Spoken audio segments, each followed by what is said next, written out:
Welcome to the Making Waves at Sea Level podcast with your host, Tom Singer. In each episode, we will explore the interesting stories of business executives, entrepreneurs, and industry leaders who are shaking things up and growing their companies. It is time to make some waves. Now here's your host, Tom Singer.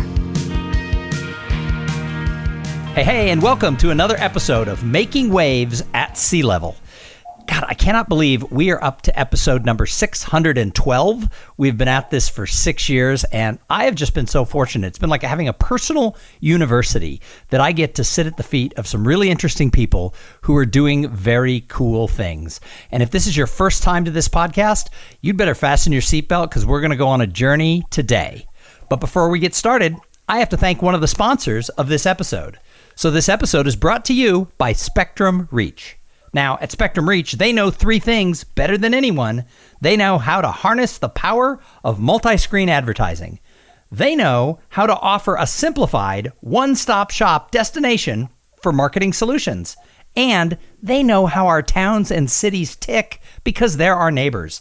Hey, they are the most trusted media partner in America. I thank them for their sponsorship of this podcast. To learn more, visit spectrumreach.com. So today, we're going to take a little journey into the cannabis industry. So today, we have with us Nancy Whiteman, and she is the CEO and the co-founder of a company called Wana. Now, when I asked her about Wana, I was thinking it was like, oh, they have edibles. I wanna some. And she said, no, it's like marijuana. And I was like, oh, I love plays on words, and I didn't even pick up on it. So Nancy, welcome to Making Waves at Sea Level. Well, thank you so much. I'm delighted to be with you today. So you didn't start your career in the cannabis industry because the cannabis industry is still relatively brand new. Tell us about your background. What did young Nancy do? Not that you're not still young Nancy, because clearly you are. We'll call me young at heart, Nancy. How's that? Actually, I have a fairly, I would say, traditional business background. I have an MBA. I worked in corporate America for a long time, almost 20 years. I was the chief marketing officer for a financial services company back east before I moved to Colorado. And then I was consulting in the sales and marketing arena for many years before I started Wana. And yes, it's kind of a funny story how Wana got started. I just mentioned I was doing sales and marketing consultancy, and although I loved it, consulting is a very difficult business to scale, and because mostly your clients are buying you, right? And so you can't clone more of yourself. So your income is limited to a certain degree by how many hours you have in the day. And so I was always very interested in a product-focused business that I could grow and scale and would have a life beyond me. And so I always sort of had it in my mind that that's what I wanted to do. But I have to admit that cannabis was not the thing that I was thinking about. So that part kind of came kind of organically. It was a neighbor who I hadn't seen him for a while, and I asked him what he was up to. And he said that he was making infused soda pop. And I have to laugh because although I was no stranger to cannabis, I was a stranger to the language of legal cannabis. And so my comment was, infused with what? He said, infused with marijuana, which was what we called cannabis 10 years ago. So long story short, my partner and I ended up building out a kitchen with him. And it was a relatively short-lived partnership, as many of those partnerships were. But it got us going in the industry and in a product-focused business, which is what I was wanting to do. So if you could get on a plane and fly back east and see all your old bosses from the big financial services company where you were the director of marketing, would they be shocked that you're now the queen of edibles? Yeah, I think they probably would be. I think people who knew me well probably would not be, but most of them would be, I would have to say. So the industry is relatively new. You said you started this partnership about 10 years ago. Is that how long cannabis has been legal in Colorado, or is it less than that? Yeah, just about. We founded Wana in July of 2010, and that was right after sort of the first real full round of regulation was coming through, where you had to have a kitchen, you had to be licensed. It was no longer completely the Wild West. So we consider ourselves one of the OG of the edibles business. So, I mean, if you think about it, in the scope of business, 10 years is a blink of an eye, right? And yes. So your whole industry, I call the show Making Waves at Sea Level. Your whole industry is making waves, because first it was Colorado, and I don't know how many states now, but we're almost halfway, I guess, through the states. A lot has happened since you said, let's make infused soda pop, and then founded Wana. So what is going on in the industry that other industries can learn from? Because it's new, it's shaken up. People still go like, "Oh my gosh, she works in the marijuana industry." Well, things really have changed a lot in the last 10 years. And there's sort of a joke in cannabis that a year in cannabis is equivalent to dog years, right? So that would put me at about 70 years in the cannabis industry. It's changing very, very rapidly. You were joking about people sort of whispering, but that is how I felt 10 years ago.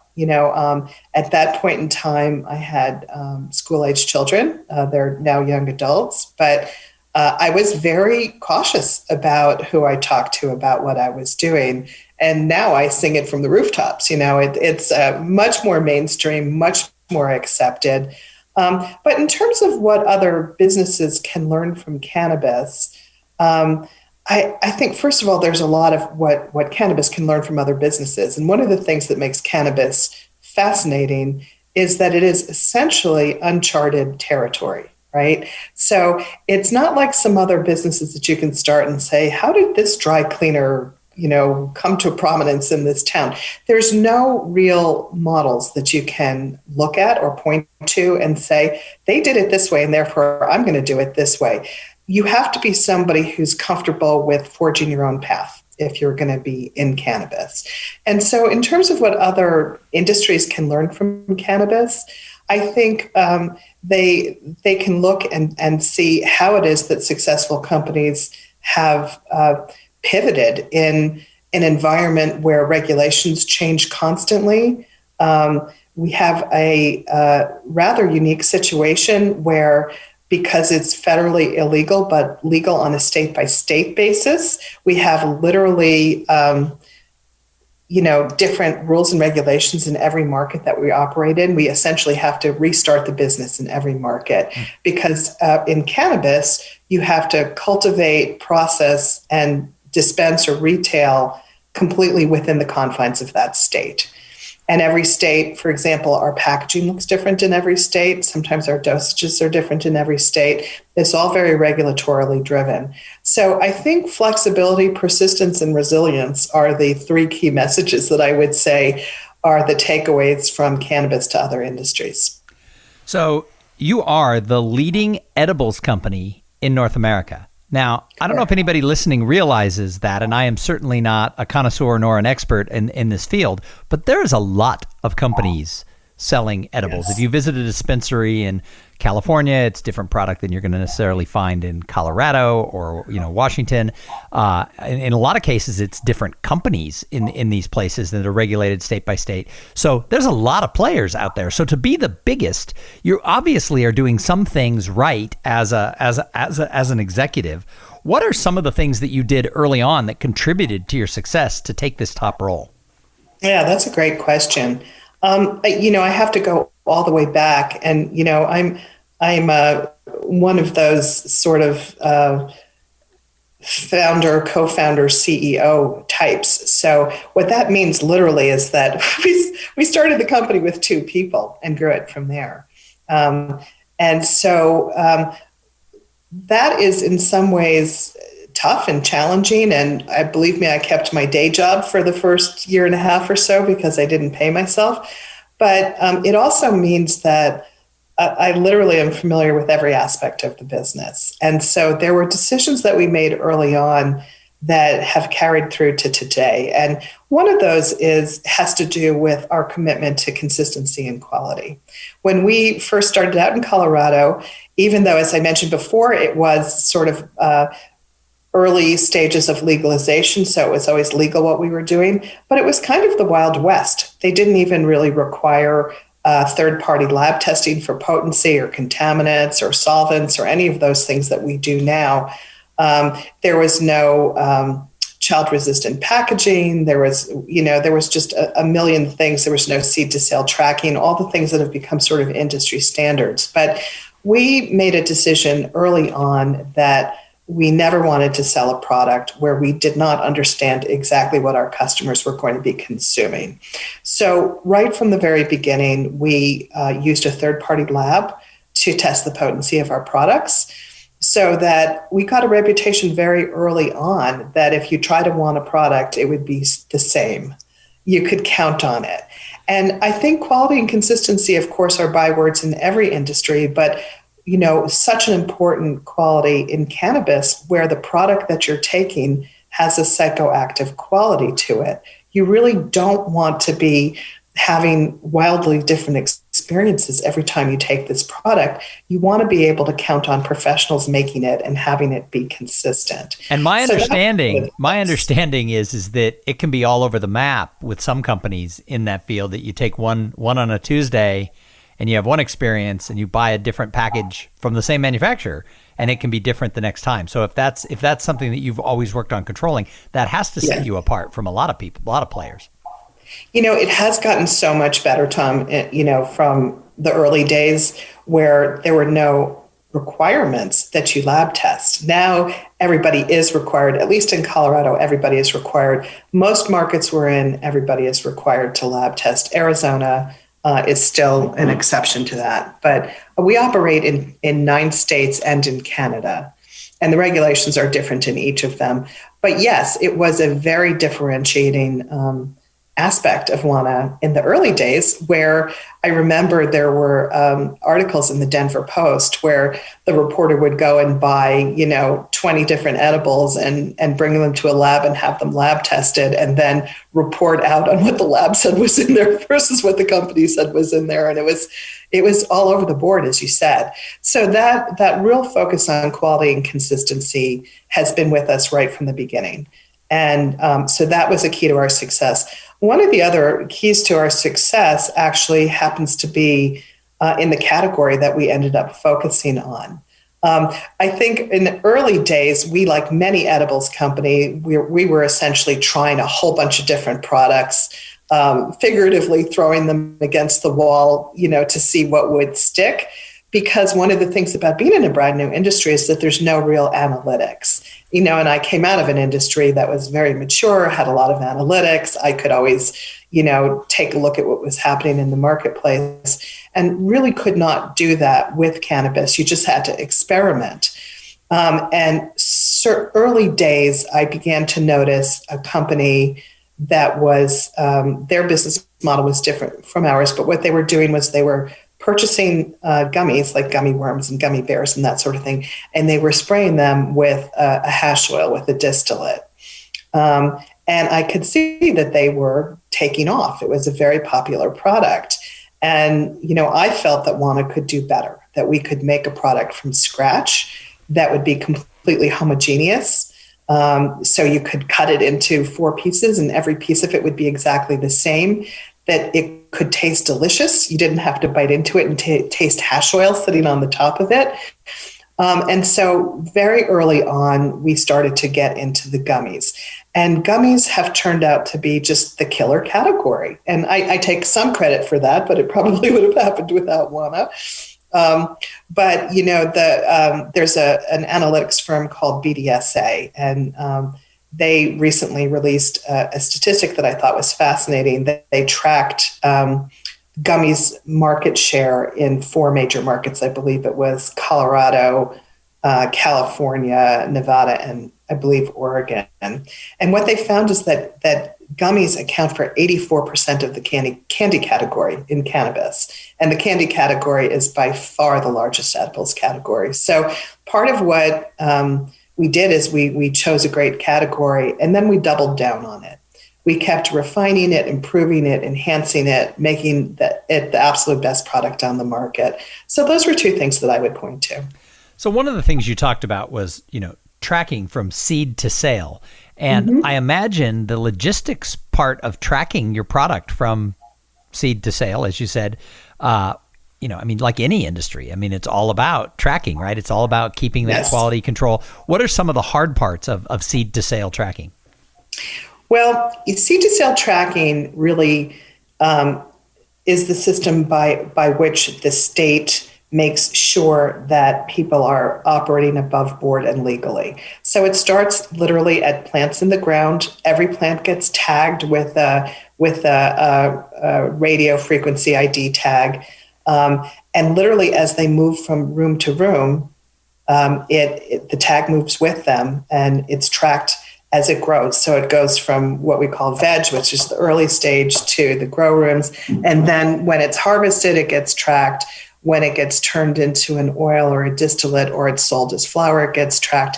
Now we come in a little bit later in the process. So we are actually purchasing the oil or the distillate. So someone else has done a lot of the heavy lifting, if you will, on the tracking. We pick up at the point where we're actually buying the oil.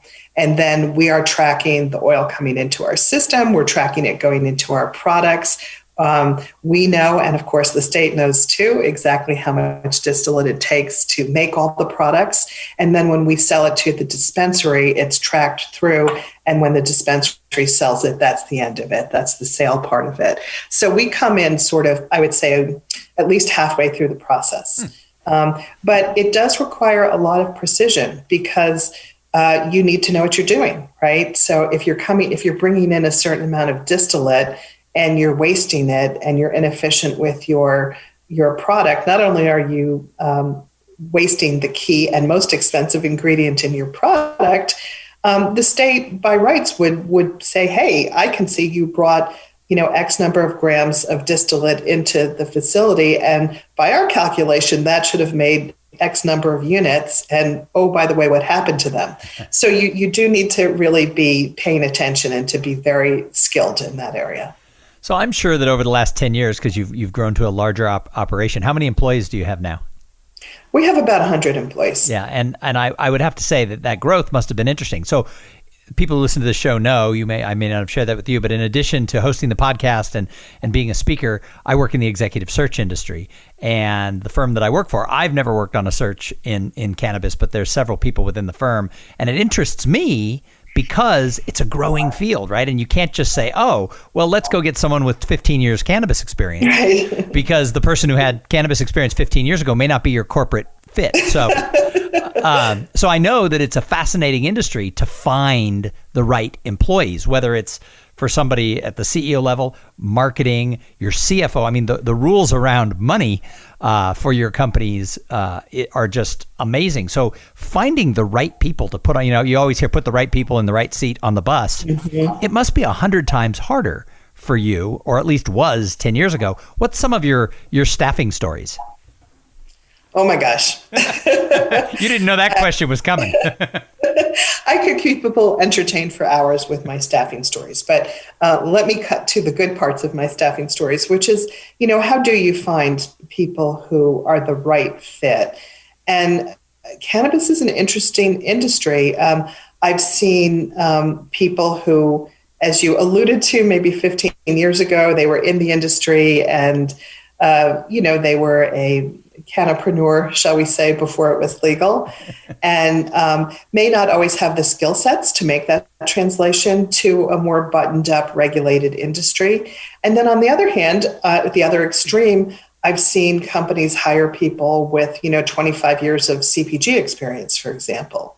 And those people may not have the flexibility and the resiliency to be successful in an industry that's young and changing very fast and has no rules and changes from state to state. Sticking with CPG for a moment, a lot of CPG brands are built on television and TV ads, right? You can't do that in cannabis. So you have to have a flexible mindset. You have to have the right personality. You have to enjoy the challenge of things changing all the time. And that's not everybody, right? So it's both an experience, a skill set, and just a personality that makes somebody a good fit. Well, I know from talking to people that, there's a lot of industries where, when you have a job open, it's like, why would we use an executive search firm? We just have to raise our hand in our industry, and everybody in the world comes a running, and they're all super experienced in our industry. And I know that for industries that are a little bit more unique, just as a broad category, it makes the search very interesting because you've got to find somebody who has the skill set and who then also has the personality and everything to get into a growth industry, and also, around cannabis, just, the history of it. If you're of a certain age, maybe there's telling your mother where you went to work might be an issue with some people. So you've got, the search becomes interesting on a lot of levels, right? It's true. And then in addition to all the things that you were saying, sometimes I meet a candidate and I say about them, they have a Wana personality. Mm-hmm. There's also just the ever important intangible fit with the corporate culture. Yep. And I look for skills and experience and all that good stuff. But I also look for somebody who has the right fit for our culture. And what I'm looking for is somebody who truly has a passion for the plant, has a passion for the industry, has that flexibility, is able to fit into our culture. And that's not everybody. I've had people sometimes who are fantastic candidates, brilliant people, and they're just not the right fit for us. And my experience and what I'm learning being relatively new to executive search is I don't care what industry you're in. Nancy has just given you the three key spots: are the people passionate about the product, the industry, and are they a cultural fit?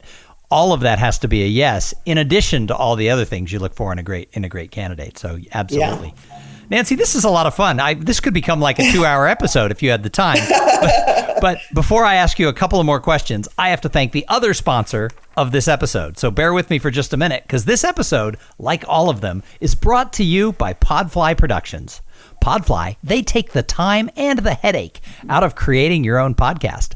Podfly, they set you up with the right equipment, training, and guidance to ensure that you're going to sound amazing.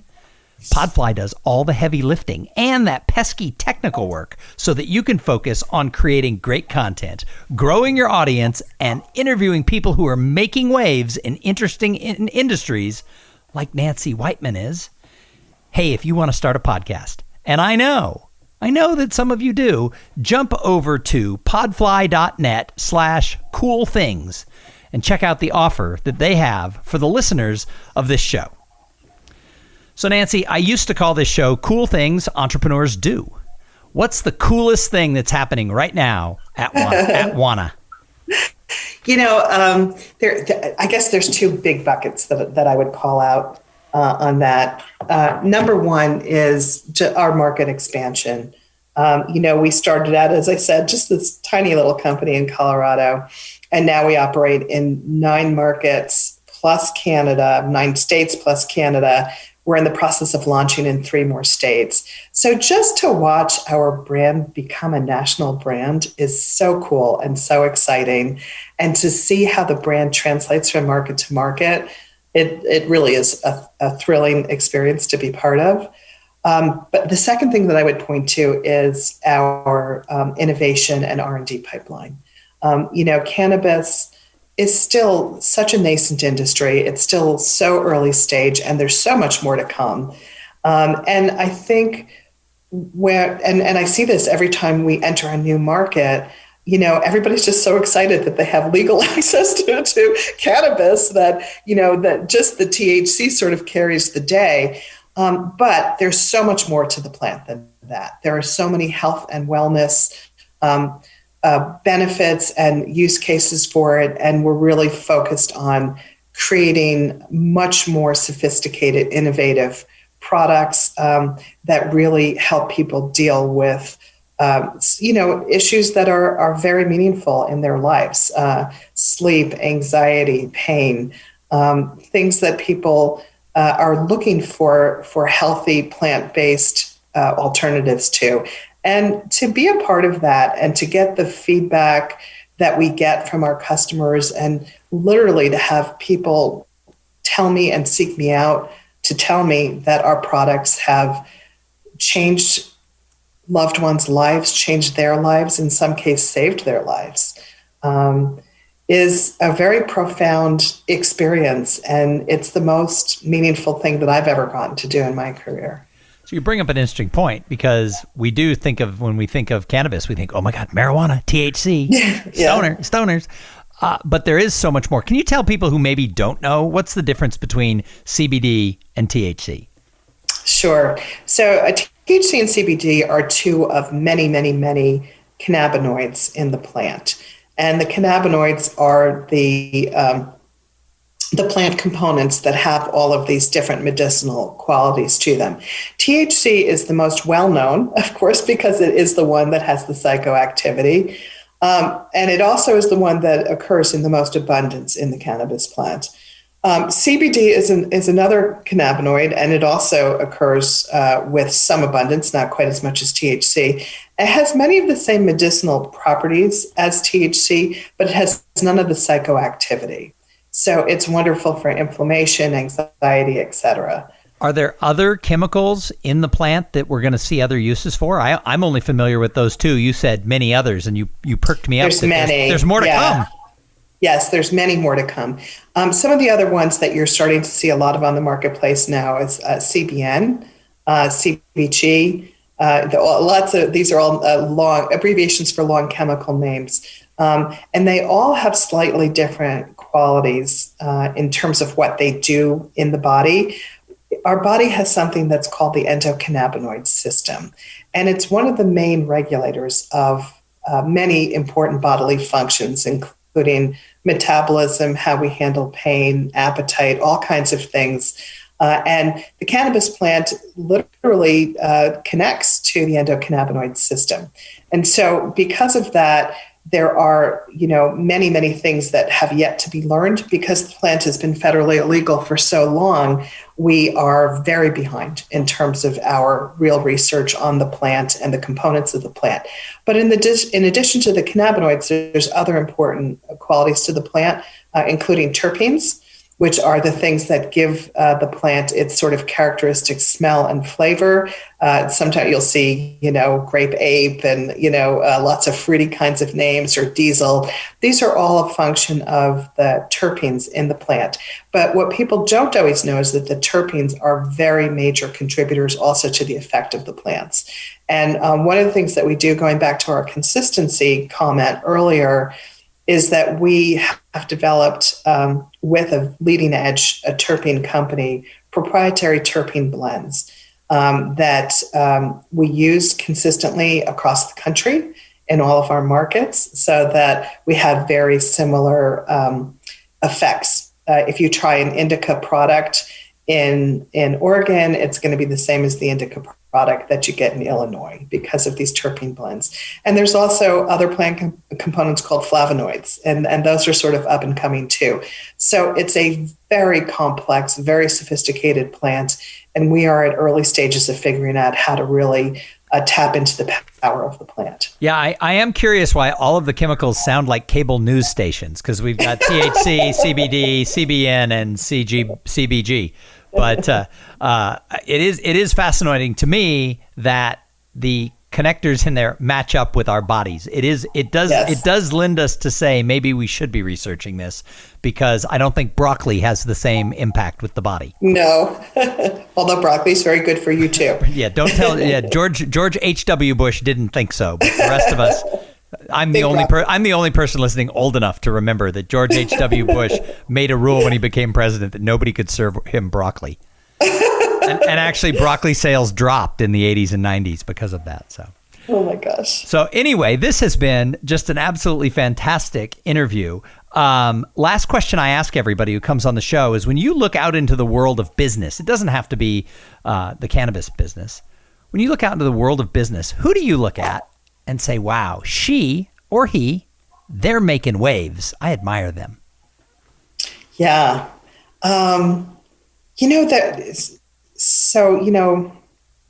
There's often individuals that we point to, but I think the mark of a great brand is that eventually it transcends the founder and the person who we associate with it. But I love brands where the sort of their mission and their social responsibility attributes are intricately woven into the brand.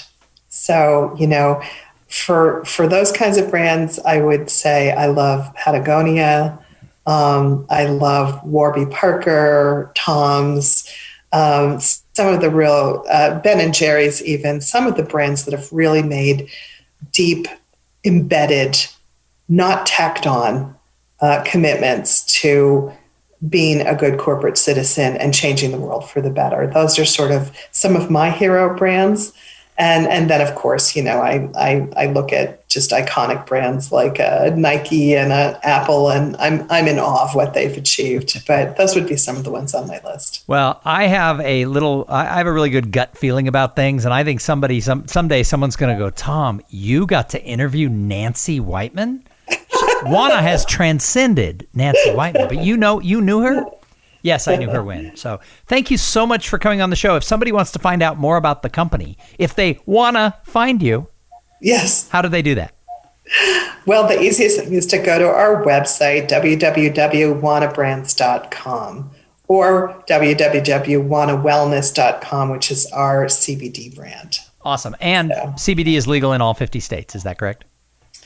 Yes, there's a couple of states that still are not allowing it, but I think there's only 2 or 3. So it mostly is. Yeah. Awesome. Well, thank you so much for being a guest here on the show. And thank you to everybody who tuned in and listened. I think this was not only informative, but it certainly was fun. I say it every time, though. If it wasn't for the audience, why would we do the show? So please come back every Tuesday and Thursday, where we're going to have interesting interviews with people who are making waves. And in the meantime, go out there, flex your own entrepreneurial muscles. Go out, make sure that your career ladder is against the right wall, that you have that passion and that culture fit wherever you work, because otherwise it just sucks. So make sure that your ladder is against the correct wall as you climb it. And go out there, and while you're doing all this stuff, have some fun. Have a great day. Thank you for listening to the Making Waves at Sea Level podcast. Without your listening to these in-depth conversations, there would be no show. Connect with Tom at tomsinger.com and follow him on Twitter and Instagram at tomsinger.